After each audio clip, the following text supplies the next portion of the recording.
بسم اللہ الرحمن الرحیم۔ فرعون کو نجومیوں نے یہ خبر دی کہ بنی اسرائیل میں ایک ایسا بچہ پیدا ہوگا جو تیری سلطنت کی بربادی کا سبب ہوگا۔ اس لیے فرعون نے اپنی فوجوں کو یہ حکم دے دیا کہ بنی اسرائیل میں جو لڑکا پیدا ہوا اس کو قتل کر دیا جائے۔ اس مصیبت و آفت کے دور میں حضرت موسیٰ علیہ السلام پیدا ہوئے تو ان کی والدہ نے فرعون کے خوف سے ان کو ایک صندوق میں رکھ کر صندوق کو مضبوطی سے بند کر کے دریائے نیل میں ڈال دیا۔ دریا سے نکل کر ایک نہر فرعون کے محل کے نیچے بہتی تھی۔ یہ صندوق دریائے نیل سے بہتے ہوئے نہر میں چلا گیا۔ اتفاق سے فرعون اور اس کی بیوی آسیہ دونوں محل میں بیٹھے ہوئے نہر کا نظارہ کر رہے تھے۔ جب ان دونوں نے صندوق کو دیکھا تو خادم کو حکم دیا کہ اس صندوق کو نکال کر محل میں لائیں۔ جب صندوق کھولا گیا تو اس میں سے ایک نہایت ہی خوبصورت بچہ نکلا، جس کے چہرے پر حسن و جمال کے ساتھ ساتھ انوار نبوت کی تجلیاں چمک رہی تھیں۔ فرعون اور آسیہ دونوں اس بچے کو دیکھ کر دل و جان سے اس پر قربان ہونے لگے، اور آسیہ نے فرعون سے کہا، یہ بچہ میری اور تیری آنکھ کی ٹھنڈک ہے، اس کو قتل مت کرو، شاید یہ ہمیں نفع دے دے یا ہم اس کو بیٹا بنا لیں۔ اور وہ انجام سے بے خبر۔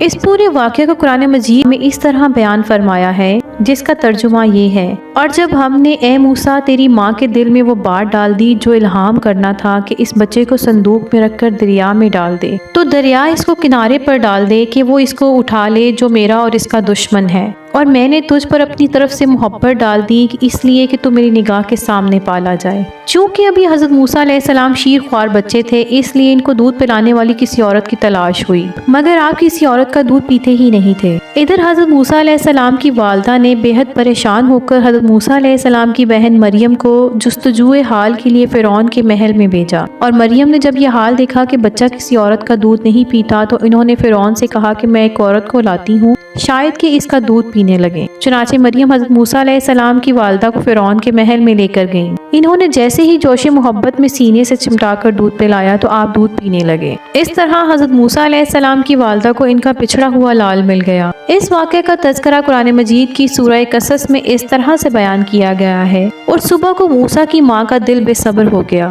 یقیناً قریب تھا کہ وہ اس کا حال کھول دیتی اگر ہم اس کے دل پر ڈھارس نہ بندھا دیتے۔ یہ اس لیے ہم نے کیا کہ اسے ہمارے وعدے پر یقین رہے، اور موسیٰ کی ماں نے ان کی بہن سے کہا کہ اس کے پیچھے تو چلی جاؤ، اور اسے دور سے دیکھتی رہی۔ ان لوگوں کو اس کی خبر نہ تھی کہ ہم نے سب دائیاں اس پر حرام کر دی تھیں۔ تو حضرت موسیٰ علیہ السلام کی بہن بولی کہ کیا میں تمہیں ایسے گھر والے کا بتا دوں کہ تمہارے لیے اس بچے کو پال دیں، وہ اس کے خیر خواہ ہیں۔